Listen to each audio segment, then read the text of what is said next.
안녕하세요. 강민수 기업성장연구소입니다. 2025년 시행세법 개정안이 12월 10일 국회 본회의를 통과하며 개인 투자자들에게 중요한 변화가 있었습니다. 이번 개정안의 주요 내용을 깊이 있게 다루어 보겠습니다. 특히 ISA, 금융투자세 폐지, 상속세 및 증여세, 연금저축 및 IRP 세액공제, 가상자산 과세 유예 등 개인 투자자들에게 중요한 조치들이 어떻게 절세와 자산 관리에 영향을 미치는지에 대해 상세히 설명하겠습니다. 2025년 시행세법 개정안에서 가장 큰 관심을 끌었던 부분 중 하나는 ISA 납입 한도의 증액 여부였습니다. 정부는 처음에 ISA 납입 한도를 늘리겠다는 계획을 발표했으나 최종적으로 기존 한도인 연간 2천만 원과 총 1억 원이 그대로 유지되었습니다. 비과세 한도 역시 200만 원과 400만 원으로 변경되지 않았습니다. 이 내용은 개인 투자자들에게 중요한 정보입니다. 기존의 ISA 제도가 매우 효과적인 절세 수단으로 자리 잡고 있기 때문에 많은 사람들이 ISA 계좌를 통해 소득세와 양도소득세를 절세하려고 활용해 왔습니다. 만약 ISA 한도 증액이 이루어졌다면 더욱 많은 자산을 비과세로 운영할 수 있었겠지만 기존의 세법에서도 이미 큰 혜택을 보고 있다는 점을 기억해야 합니다. ISA 계좌의 큰 장점 중 하나는 손익통산 기능입니다. 주식 계좌나 다른 투자 계좌에서 발생한 수익과 손실을 상기할 수 있다는 점은 매우 중요한 세제 혜택입니다. 예를 들어 주식 투자를 하면서 손실이 발생했다고 가정해 봅시다. ISA 계좌에서는 손실을 다른 자산의 수익과 상쇄하여 과세를 줄이는 방식으로 활용할 수 있습니다. 하지만 일반 주식 계좌에서는 수익에 대해서만 과세되며 손실을 상기할 수 있는 기회가 없습니다. 이는 특히 자주 매매하는 투자자들에게 매우 중요한 부분입니다. 손실을 세액공제로 상쇄할 수 있다는 점에서 ISA 계좌를 활용하면 세금 부담을 크게 줄일 수 있습니다. 예를 들어 주식 계좌에서 100만 원의 수익이 나면 이 수익에 대해서 과세되지만 ISA 계좌에서 손실이 발생한 경우 손실과 수익을 합산하여 실제 세금을 줄이는 효과를 볼 수 있습니다. 2024년 세법 개정안에서는 금융소득 종합과세자가 ISA 계좌에 가입할 수 없다는 규정은 그대로 유지됩니다. 금융소득 종합과세자란 연간 금융소득이 2천만 원을 초과하는 사람들을 말합니다. 이러한 사람들은 ISA 계좌에 가입할 수 없고 이는 세법 개정안에서도 변하지 않았습니다. 하지만 정부는 국내 투자형 ISA라는 새로운 제도를 제안했습니다. 이는 금융소득 종합과세자도 ISA 계좌에 가입할 수 있게 하겠다는 계획이었으나 최종적으로 이 제도는 삭제되었습니다. 이는 고소득자의 세금 회피를 방지하기 위한 조치로 볼 수 있습니다. 금융소득 종합과세자들이 ISA를 활용할 수 없도록 제한한 점은 여전히 중요한 사항입니다. ISA 제도는 정부의 정책 변화에 따라 추후 확대될 가능성이 있습니다. 예를 들어 총선과 같은 중요한 정치적 이벤트가 있을 때 여당에서 ISA 세제 확대를 공약으로 내세울 가능성도 존재합니다. 2016년 ISA 제도가 도입될 당시도 총선 직전이었고 이는 정치적 결정이었기 때문에 미래에 다시 ISA 확대가 이루어질 가능성을 배제할 수 없습니다. 2024년 세법 개정안에서 금융투자세는 결국 폐지되었습니다. 금융투자세는 주식 매매나 배당 소득에서 발생하는 이익에 대해 세금을 부과하는 방식이었으며 손익통산 기능도 제공되었습니다. 하지만 금투세가 폐지되면서 주식 계좌에서 발생한 수익에 대해서는 세금이 부과되며 손익통산 기능이 사라지게 되었습니다. 금투세 폐지로 인해 수익에 대해서만 과세가 이루어지고 손실을 상계하는 방법은 더 이상 존재하지 않게 되었습니다. 예를 들어 주식 계좌에서 발생한 수익에 대해서만 세금이 부과되며 손실은 세액공제를 받을 수 없습니다. 이는 주식 투자를 자주 하는 트레이더나 단기 투자자에게 불리하게 작용할 수 있습니다. 하지만 ISA 계좌나 연금저축계좌에서는 여전히 손익통산이 가능하므로 이 계좌들을 적극 활용하는 것이 중요합니다. 특히 ISA 계좌에서는 수익과 손실을 합산하여 세금 부담을 줄이는 혜택을 받을 수 있으므로 이를 전략적으로 이용하는 것이 중요합니다.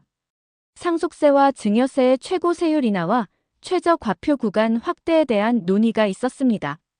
하지만 이 부분도 현행 유지로 결론이 났습니다. 상속세 자녀 공제는 여전히 1인당 5천만 원으로 유지되며 증여세와 관련한 변화도 없습니다.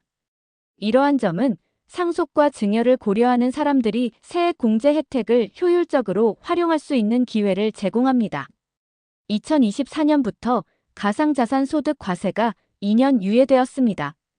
개인적인 생각으로는 정권이 교체되고 2026년도 이후에는 과세가 시행될 가능성이 높다고 생각됩니다. 이는 가상자산 시장의 불확실성과 국내외 규제 상황을 고려한 결정으로 가상자산 투자자들에게 다소 긍정적인 소식이 될 수 있습니다. 그러나 2026년부터 과세가 시행될 가능성이 높기 때문에 가상자산 투자에 대한 세무 계획을 미리 준비하는 것이 필요합니다. 연금저축과 IRP는 5년 이상 적립 후 55세 이후 연금으로 수령할 때 연간 1,500만 원까지 분리과세되는 혜택이 주어집니다. 이 제도는 세액 공제뿐만 아니라 종합소득세와 분리과세를 선택할 수 있어 각자의 상황에 맞게 최적화할 수 있습니다. ISA, 연금저축, IRP를 절세 3총사라고 합니다. ISA 계좌는 개인 종합자산관리 계좌로 다양한 금융상품 투자가 가능합니다. 연금저축은 노후 대비를 위한 장기저축 계좌입니다. IRP 계좌는 개인형 퇴직연금 계좌로 퇴직금 관리 및 추가 납입이 가능합니다. 절세 3총사 ISA, 연금저축, IRP 계좌를 적극 활용하면 연간 최대 3,800만 원까지 절세 계좌에 납입할 수 있습니다. 부부가 각각 계좌를 개설하면 최대 7,600만 원까지 절세가 가능하므로 이를 적극 활용해야 합니다. 이를 통해 세액 공제를 극대화하며 자산을 효율적으로 운용할 수 있습니다. 미국 상장 ETF를 활용하면 손익통산이 가능하며 양도소득세는 22%로 부과됩니다. 또한 종합소득세와 건강보험료에 대한 부담이 없습니다. 이는 세금 절감을 위한 중요한 전략으로 미국 상장 ETF를 활용한 자산 배분을 고려하는 것이 좋습니다. 미국 상장 ETF 활용의 장점입니다. 첫 번째, 세금 절감 효과가 있습니다. 미국 상장 ETF를 활용하면 세금을 효과적으로 절감할 수 있습니다. 손익통산이 가능하고 양도소득세가 22%로 고정되어 있어 예측 가능한 세금 계획을 세울 수 있습니다. 두 번째, 자산 배분 전략입니다. 미국 상장 ETF를 활용한 자산 배분을 고려하는 것이 좋습니다. 이를 통해 포트폴리오의 다양성을 확보하고 세금 효율성을 높일 수 있습니다. 오늘 강의의 핵심을 요약해 보겠습니다. 2024 세법 개정안 주요 변화는 첫 번째, 금융투자세 폐지로 인한 과세 방식 변경입니다. 두 번째, ISA 제도 유지입니다. ISA 납입 한도 및 비과세 혜택에 변동이 없습니다. 세 번째, 상속세 및 증여세법 개정안이 부결되면서 관련 변화는 없습니다. 네 번째, 26년까지 2년간 가상자산 소득 과세가 유예되었습니다. 세법 개정안에서 금투세 폐지와 ISA 제도 유지가 가장 중요한 변화였습니다.